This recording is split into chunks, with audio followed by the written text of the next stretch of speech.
Son jet privé aurait pu se poser sur le tarmac du Bourget à Paris. C'est finalement à l'aéroport de Manchester que l'avion d'Angel Di Maria a atterri hier. Le désormais ex-milieu argentin du Real Madrid doit signer aujourd'hui avec les Red Devils de Manchester United. Montant de la transaction, plus de 80 millions d'euros. C'est le transfert le plus cher de l'histoire de la Première Ligue. Pourtant, dès le début du mercato estival, Di Maria était tombé d'accord avec un autre club, le Paris Saint-Germain. Le vice-champion du monde de 26 ans était la priorité du PSG pour renforcer son secteur offensif.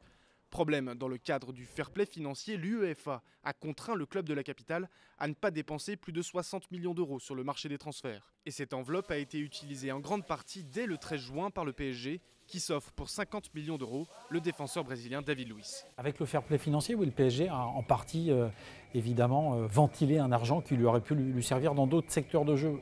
On est beaucoup, je pense, à ne pas avoir vraiment compris cette somme sur un joueur comme David Luiz. Restait une solution pour attirer Di Maria et contourner le fair play financier, un prêt payant de 10 millions d'euros avec option d'achat obligatoire la saison prochaine. Refus immédiat du Real Madrid, l'offre majuscule de Manchester United met un terme aux négociations. Le mercato du PSG est clos, du moins dans le sens des arrivées. Ezequiel l'avait dit, mais surtout Adrien Rabiot pourrait rejoindre un grand club italien d'ici la fin de la semaine.